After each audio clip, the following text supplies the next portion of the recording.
Hello. Today is Thursday, and I'm going to be talking about the destruction of the family unit.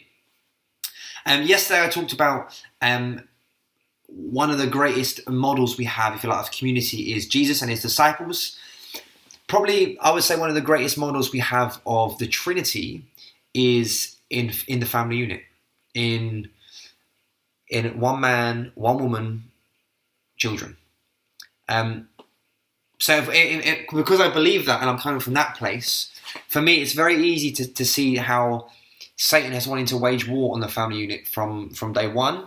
Because if we have a disillusioned concept of what the family unit is supposed to look like, then we're probably going to have a disillusioned idea and concept of what the Trinity should look like. And I want to just mention two things in this. One is I've seen a massive separation, a divorce, if you like, firstly from young and old, right? The generations, because I don't just believe the family unit is one. I believe the family is wider. I'm a big believer in the African fable of it takes a village to raise a child. Absolutely, right? So not only do we need grandparents, aunties, uncles, we also need that spiritually, right? Mums, dads. It's a big family unit.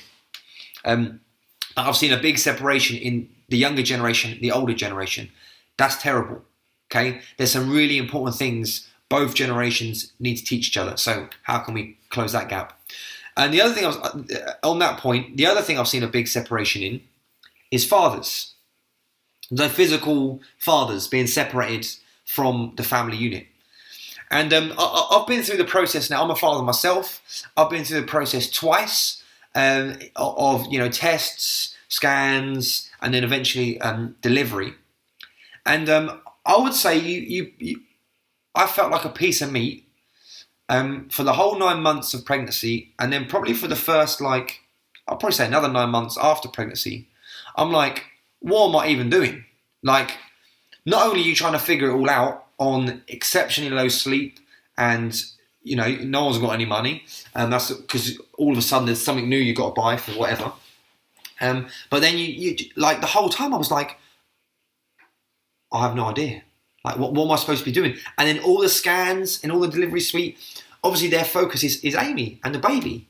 And so I'm sitting there like, well, I'm glad I came. I'm really contributing to the group here. Second time around, it was a lot easier. You learn that, okay, well, actually, it gets better, and you kind of learn from the first one. First time around, though, if you're not careful, what creeps into your mind is, I'm not as important in this child's life as my wife is. Now, what that does, if you don't check that and you don't sort that out, what that does is, at best, it makes fathers just back away. Like, not even leave, but just like, okay, well, I'm not as important, so I need to just go back to the office. I spend longer at work because that's all I really know how to do. And then when I come back, all I'm going to get is crying and nappies and whatever, And I'm looking at my wife feeding our baby, thinking, that's a really nice, intimate moment, and then I get all the bad stuff. It wasn't like that, but that's how it seems. And so if you're not at best, fathers just back away. Spend more and more time in the office, spend more and more time distance in their mind, not stepping up, not stepping in, not wanting to, right, how come I want to get involved in this. And then it breaks and it changes, and it's amazing. They start smiling, and then all of a sudden you start getting something, and you think, oh wow, okay, right, I'm in this. And I've seen it. I've seen friends, I've seen people we kind of went to groups with, and in those early days, just back away. Completely back away, and at worst, separate. Can't be dealing with it anymore. It's not what I wanted, not what I intended.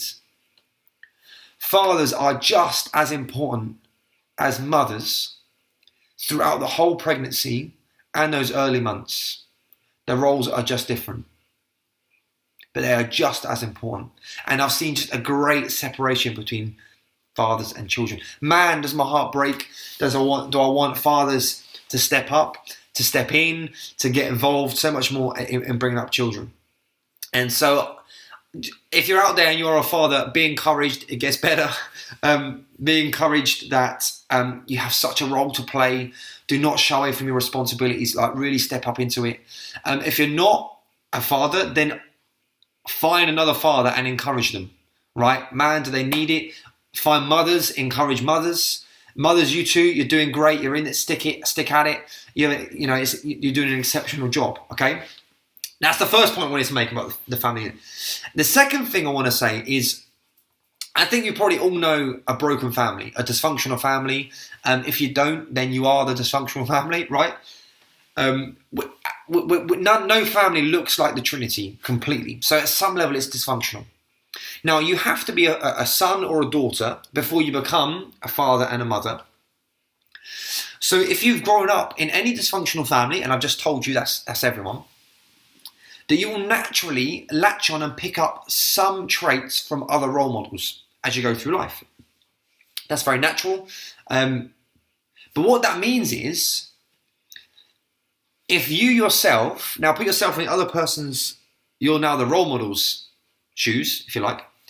If you don't spend time working on yourself, challenging yourself, bettering yourself, then you are going to pass on things to the next generation. And I've already said we all have a responsibility for bringing up the next generation. Just like we pass on genetic code to the next generation, so eye colour, hair colour, we also pass on spiritual things, positive and negative. Now they're going to either pick that up from their parents, positive and negative. They're also going to pick that up from you. Anytime you have any interaction with the next generation, doesn't matter how old they are, even if they're a parent themselves or a grandparent themselves. If you are older than them, sometimes you're even younger than them, right? If you are a role model to anyone, then they are going to be changing without realizing sometimes and taking on character traits from you. So if you have resigned yourself to the fact of, I don't need to worry too much, I don't need to change, life's hard, and you permission certain things, and you haven't got a good relationship with money, or you haven't got a good relationship with how to treat other people, or you look in the mirror and you go, right, that little comment, right, in front of someone else, and they look up to you as a role model, they go, oh, well, I think they look great, but if they're looking in the mirror and they think, then what does that make me, right? And there's so many things, a million things a day go on that we say and we do without realizing gets passed on to the next generation, okay? So challenge yourself. Ask every question, right? God, would you continue to transform me? God, would you keep me as a role model? Because, man, like I said, we need more spiritual mums and dads, and we need more spiritual role models. As well as blood relations, we need spiritual role models as well. Challenge yourself, better yourself, and encourage parents who are actually doing the job. Okay, what I would love to see is a spiral upwards, so that as a population, as a whole, that we spiral upwards and we get better.